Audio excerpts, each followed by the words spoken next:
Boker Oro Beshem Hashem, Naase Venatzlia pour ce jeudi 10 du mois de juillet et 14 Yud Dalet du mois de Tammuz, pour ce jour qui nous est offert par Dan Labi, Hashem Vrechoto, ou Bechol Asher Lo Lechaim Tovim Shalom, pour une refoua shlema, Bezrat Hashem Itbarach, par le mérite de Rabbi Chaim Ben Attar, David Fredji Ben Frédéric, Anna El Narefanalo, Anna El Narefanalo, Sruta Torah Tagen Bado Bechaim Tovim Shalom, ainsi que tous les malades d'Israël, tous nos otages, tous nos ptsuim, toutes les personnes blessées, toutes les personnes malades, bechol atar ve atar.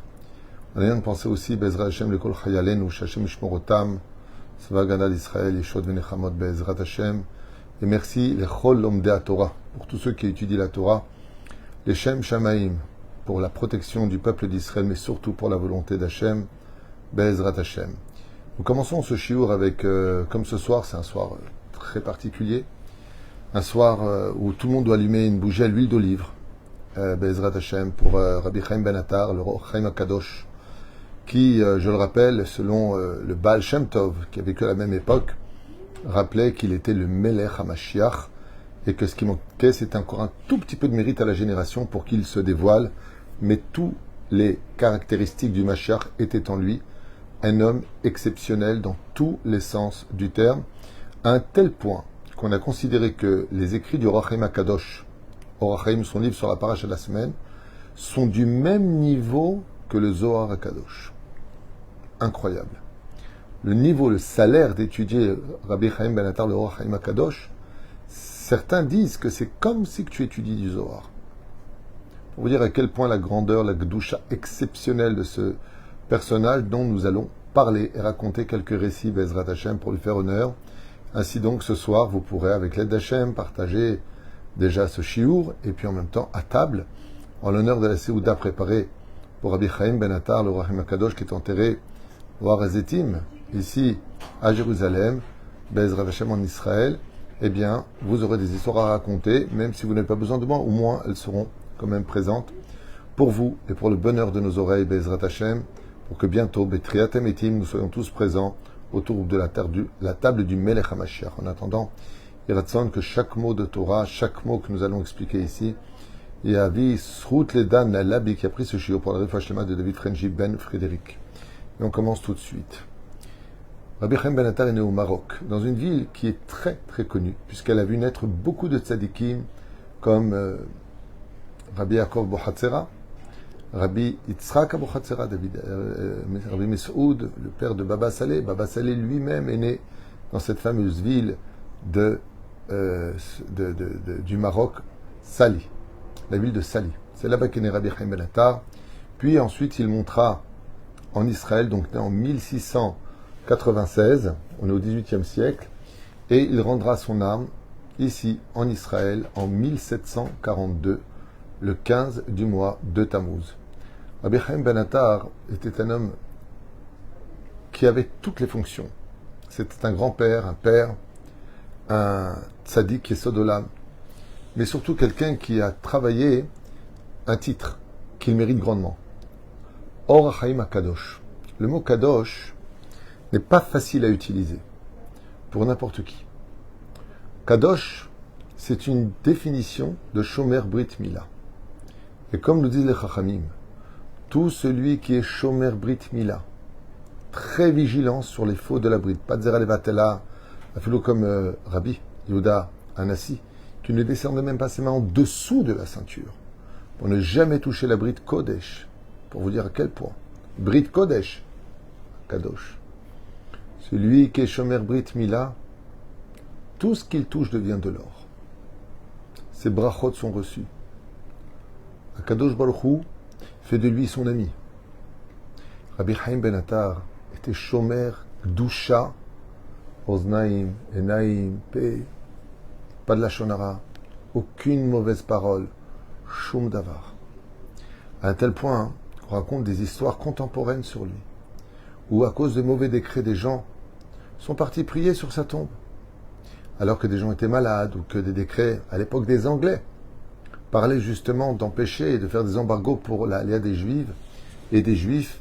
Eh bien, ils étaient partis prier sur sa tombe, et un décret avait été annulé. On a posé la question, Rav, d'où est-ce que tu sais que le décret a été annulé après être sorti de la tombe de Rabbi Chaim Ben Attar? Et il a répondu, parce que vous ne l'avez pas vu. Mais sur la tombe de Rabbi Chaim Ben Attar, quand j'ai prié le ciel, qu'il me donne un signe que ma prière a été exaucée, les lettres de Yud Kevavke sont apparues sur le Kever. Les lettres de Dieu sont apparues un court instant, et je les ai vues comme étant le signe que j'avais demandé que Rabbi Chaim Ben Attar ait prié devant le Créateur du monde. Heureux celui qui peut aller prier sur sa tombe, Bezrat Hashem, pour demander la Géoula pour tout le peuple d'Israël, pour nos otages, Ad Hayom Hazeh, parce que les tzadikim bemitatam keroim chaim. On commence tout de suite avec ces premières histoires extraordinaires de Rabbi Chaim Ben Attar. Alors qu'il s'était embarqué en pleine mer avec un bateau, celui-ci, pour des raisons techniques, chavira, et le bateau sombra dans l'océan glacé. Rabbi Chaim Ben Attar, toujours heureux de vivre, rempli d'émouna, se retrouva dans l'eau. Et donc, pour survivre, il s'accrocha à une planche et leva les yeux vers le ciel alors qu'il faisait nuit, il ne voyait rien si ce n'est que les étoiles, et se mit à prier Hachem. Maïshtadlut Hachem, c'est de battre des jambes pour trouver un rivage. Toi, par contre, c'est de me guider, car je ne sais pas où je suis. Et Rabbi Chaim Ben Attar, épuisé, arriva à Bassof, emporté par les vagues et supporté par les vagues, jusqu'à un rivage sur lequel il s'évanouit, épuisé. Après avoir repris quelques forces, il ne savait pas du tout où il était. Il s'est engagé vers la forêt et il a marché, espérant trouver de l'eau, de la nourriture, affamé, épuisé. Et puis au loin, il observe comme ça au loin une fumée qui sort d'une cheminée. Enfin content de retrouver peut-être une civilisation, savoir où il est, que Baruch Hashem c'est pas une île déserte.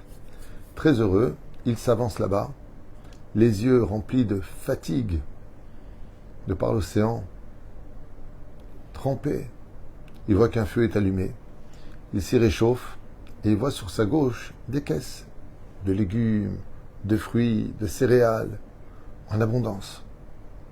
Rabbi Chaim Ben Attar voit qu'il n'y a personne dans la maison et donc sort de sa poche de l'argent, le met sur la table pour vouloir payer un petit peu ce qu'il allait consommer et se mit, Baruch Hashem, à boire de l'eau et à pouvoir consommer quelques légumes et fruits pour lui redonner force.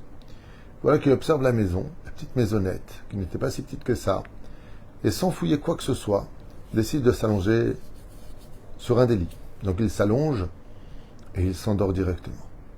Quelques instants plus tard sont rentrés une équipe de 7 ou 8 brigands, des pirates, qui ouvrent la porte et qui constatent que la porte était déjà entr'ouverte. Ils sortent les épées de leur fourreau et ils voient un étranger dormir sur leur lit. Et ils voient sur la table qu'il a osé prendre des fruits, mais ils voient des pièces d'argent à côté. Donc ils comprennent que ce n'est pas un voleur, puisqu'il était prêt à payer. Il n'a pas demandé l'autorisation de quel droit il rentre ici, car c'était un repère de pirates. Là-bas, il y avait toute leur fortune. Le chef des brigands leur dit, attendez, il dort. Allons manger un petit peu, laissons-le dormir, et on verra quand il se réveille. Peut-être qu'il a des choses à nous vendre. Et voilà que 1 heure ou 2 heures plus tard, Rabbi Chaim Ben Attar se réveille et tout de suite il se retrouve attrapé avec une épée sous la gorge et il lui demande qui ils sont. Et là le chef des brigands dit hop, hop, hop, hop, hop, hop. Laissez-moi parler avec lui, ne l'effrayez pas. On voit qu'il s'agit d'un homme avec une lumière sur le visage. Laissez-moi le questionner, poussez-vous. Peut-être qu'il a une cachette, un trésor, quelque chose. Et il sortit avec ce chef de brigands. Rabbi Chaim Ben Attar, levant les yeux vers le ciel, demanda à Hachem de le protéger. Et derrière la maison, loin des yeux de tous, ce chef de brigands le regarde et lui embrasse les 2 mains. Rabbi Chaim, vous vous rappelez de moi?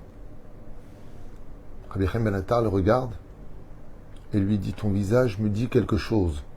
Lui, bien sûr, j'étais votre élève à Jérusalem. J'étais votre élève, j'étais avec vous. Vous m'avez enseigné la Torah. Or Haïm Akadosh le regarde et lui dit, comment as-tu pu tomber si bas que ça? Il lui dit, parce que j'ai fait une faute et cette faute m'a envoyé dans l'enfer. Malheureusement, je me suis mal comporté avec mes parents. J'aurais beaucoup manqué de respect. Je les ai ignorés. Et j'ai levé la main sur eux. Je ne sais pas si je les ai tués ou pas. Mais il y a une chose de sûre, c'est que je suis parti sans plus jamais me retourner. Et ça a dû tuer mes parents. Alors, quand j'ai compris qu'ils en étaient morts, je sais que cette mitzvah est tellement précieuse aux yeux de Dieu que j'ai pas de tchouva possible. Alors je dis, puisque je n'ai pas de monde futur, au moins que je profite de ce monde. Et étant à la rue, j'ai été récupéré par l'ancien chef des brigands qui est mort par la suite. J'ai été nommé chef à sa place. Et voilà comment je survis aujourd'hui. Mais maintenant que je vous ai vu, votre visage m'a cassé toutes mes clipotes. Toute ma bêtise est tombée et j'ai envie de faire teshuva. Maître, est-ce qu'il y a une façon de faire teshuva? Rabbi Haim Ben Attar, il lui a dit d'abord, tu dois regretter tout ce que tu as fait. Deuxièmement, tu dois rendre tout ce que tu as volé. Est-ce que tu saurais plus ou moins te rappeler? Il dit, je connais les sociétés qu'on a volées, je pourrais rendre ma part. Très bien. Et en ce qui concerne tes parents, tout Israël à part au monde futur, tant que tu es dans ton corps, tu peux réparer. Voilà ce que tu vas faire. Puisque tu as fait preuve d'un des plus grands péchés du judaïsme, l'ingratitude, tu vas quitter toute cette équipe sans plus jamais te retourner. Vivre dans l'honnêteté la plus stricte qui soit. Et tu vas attraper un aspic, un serpent extrêmement venimeux, petit, dont la morsure est mortelle. Et tu vas le mettre dans un espèce de siphon, espèce de petite maison que tu vas accrocher à ton cou. Et pendant 7 années consécutives, tu vas le nourrir, 7 ans, pour réparer les 7 sphirotes que tu as détruites. Ce sera ton tikkun, contre les 7 jours de la semaine, pour réparer. Lève, surpris, lui demanda, et pourquoi un serpent? Il lui a dit, parce que le serpent est le symbole de l'ingratitude. Dieu l'a nommé roi des animaux. Il était le seul qui pouvait rentrer dans le jardin d'Éden, servir Adam et Ève. Et au lieu de cela, il a fait fauter et tomber l'humanité dans l'obscurité. Tu as eu la même conduite. Donc tu vas nourrir ce serpent pour réparer l'ingratitude. Et il lui a dit, au bout de 7 ans, au bout de 7 années, tu ouvriras la trappe, il sortira et te mordra au cou. Tu rendras ton âme, réparée de tout péché, et tu rejoindras tes parents dans le monde futur. Ainsi fut fait. Rabbi Haim Ben Attar s'est écrié après cet événement que tu vas sur un bateau, voilà qu'il chavire et qu'il sombre, et tu te retrouves sur une plage que tu ne connais pas. Akadosh Baruch Hu, quand tu travailles pour lui, a dit Rabbi Haim Ben Attar, tu ne te trompes jamais de chemin. Jamais. Les serviteurs de Dieu sont toujours emmenés là où Akadosh Baruch Hu compte sur eux pour amener une âme juive. Deuxième histoire de Rabbi Haim Ben Attar, une des plus connues de lui, celle du sultan.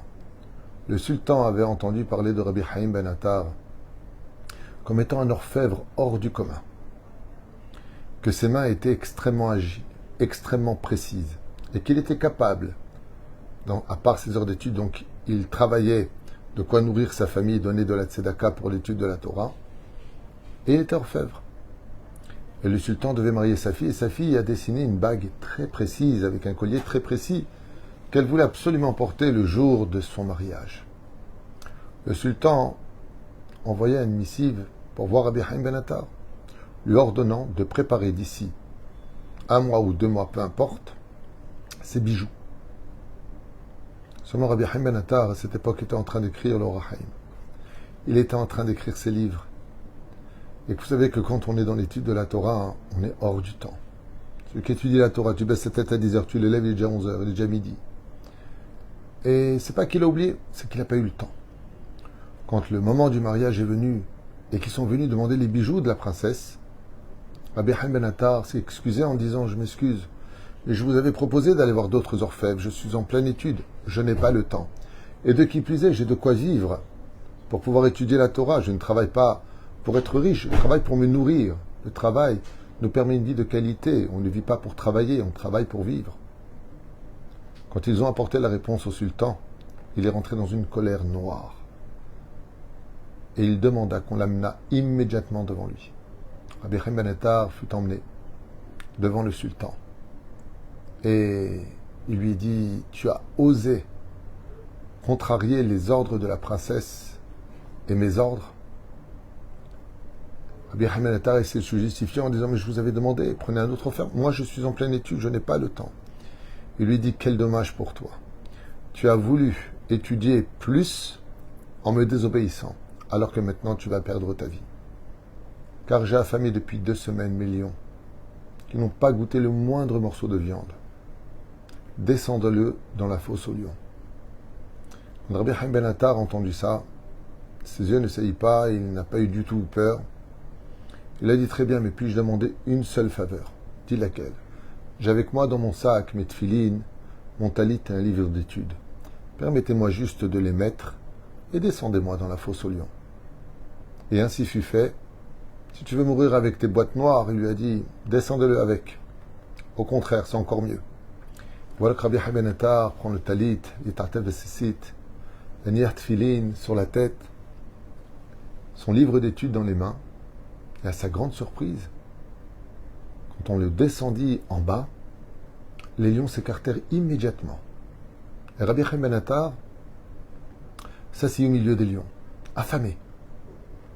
Le premier lion se mit derrière le dos de Rabbi Haim Ben Attar, le deuxième sur son côté droit, le troisième sur son côté gauche, le quatrième en face de lui, pour qu'il puisse y déposer ses pieds. Ainsi donc comme sur un fauteuil, pour lui tenir le dos, pour maintenir ses bras et tenir le livre d'études.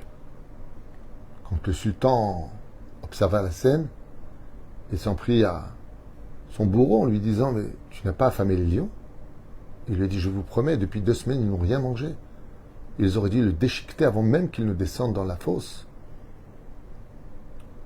Il dit « C'est pas possible. » À ce moment-là, le sultan ordonna pour voir. On jette le bourreau lui-même à l'intérieur des lions, qui effectivement n'eut pas le temps d'atteindre le sol, qu'un des lions se leva et le dévora. Tandis que Rabbi Haim Ben Attar était toujours en train d'étudier, il le fit remonter, et là le sultan comprit qu'il était face à un homme de Dieu, et lui demanda pardon. Et il proposa à Rabbi Haim Ben Attar une faveur pour lui demander pardon d'avoir agi de cette façon-là vis-à-vis d'un homme de Dieu. Rabbi Haim Ben Attar lui a dit, je vous demande une seule faveur. Demande-moi l'or que tu veux. Tu veux un château? Tu veux un carrosse en or? Dis-moi ce que tu veux. Rabbi Haim Ben Attar lui a dit, vous qui gérez tellement de pays, dont un qui était encore le Maroc à cette époque, je vous demande de veiller sur les Juifs et de ne jamais faire de mal à un Juif. Le sultan acquiesça à sa demande. Et on a dit que pendant des siècles au Maroc, grâce à Rabbi Haim Ben Attar et la promesse du sultan, transmise de génération en génération, eh bien au Maroc, on faisait attention à respecter les Juifs. Malgré tous les déboires qui eurent lieu, Baruch Hashem, cela a atténué la haine et les pogroms au Maroc. Et jusqu'à aujourd'hui, on dit que c'est par le mérite de Rabbi Haim Ben Attar et aussi bien sûr tous les tzadikim venus de ce pays. La troisième histoire n'est pas moins intéressante. Avant tout ça, quand le sultan est arrivé en Israël, il s'est beaucoup intéressé aux personnages qui vivaient dans ce pays. Et on lui a tout de suite parlé de Rabbi Haim Ben Attar. Et on lui a dit que c'était un homme de Dieu, un homme spécial, un homme serein, un homme extrêmement intelligent, extrêmement pur. Alors le sultan s'est déguisé en mendiant. Il s'est déguisé en mendiant et il est arrivé à la maison de Rabbi Haim Ben Attar. Quand il a tapé à la porte, l'épouse de Rabbi Haim Ben Attar ouvrit la porte et vit un mendiant. Tout de suite, elle se précipita pour lui donner de l'argent et lui demander s'il avait besoin de boire, de manger quelque chose. Il lui a dit non, je n'ai besoin ni d'argent, ni de boire, ni de manger. Je suis venu voir votre mari. Alors elle lui a dit, je suis seul, je ne puis vous accueillir, mais par contre, regardez dans le jardin, il y a un banc. Asseyez-vous, il ne tardera pas à arriver. Le sultan s'assit, seul, se déguisant, en mendiant. Et voilà que Rabbi Haim Ben Attar revient du Beth Midrash, et dès qu'il arriva devant le mendiant, se prosterna devant lui et lui dit, Baruch Haba, Gvod HaMelech. Sois la bienvenue, toi, le roi, le sultan. Choqué, il lui a dit, mais comment as-tu vu que j'étais le sultan? Je suis déguisé, tu m'as jamais vu réellement en vrai. Je suis avec des habits de pauvre. Je ne t'ai pas donné mon identité, livré quoi que ce soit comme renseignement. Rabbi Haim Ben Attar lui a dit, il n'y a pas besoin de me livrer quoi que ce soit. L'ange qui se tient près de vous, c'est l'ange Malkiel, c'est l'ange des rois. Et si cet ange est à côté de vous, c'est qu'automatiquement vous êtes roi. Sinon, il ne serait pas là. Vous auriez un ange gardien comme tout le monde. Mais si cet ange est ici, c'est qu'il est là pour vous protéger. Ainsi donc, il s'est rendu compte, le sultan, que Rabbi Chaim Ben Attar voyait les anges, voyait les âmes, voyait les hommes. Et c'est jusqu'à la fin des temps, son mérite nous protège, Bezrat Hashem Orachaim, que toute maison possède ses livres, et que ce soir, avec l'aide d'Hachem, Bezrat Hashem, nous ayons le bonheur de pouvoir allumer cette bougie, de mettre de la tzedaka, Bezrat Hashem, de soutenir la Torah, Irvodo shel Rabbi Chaim Ben Attar, Zchuto yagan alechem, alenu val kol am Israël, ou bichlalam, al Hashem atov ushnotav baneimim, David Fredji Ben Frédéric, pour qui ce shiur a été dédié, Bezrat Hashem est acheté pour sa refoua shlema, acheté parce que c'est une tzedaka. Tout celui qui achète un cours chez nous, il peut le prendre du maaser. L'argent est 100% dans les caisses, les man shemo be'ava, pour soutenir la Torah, les familles, Tzahal, Kol Am Israël, Bechol Atar Ve'atar. Baruch Adonai Leolam, Amen Ve'amen.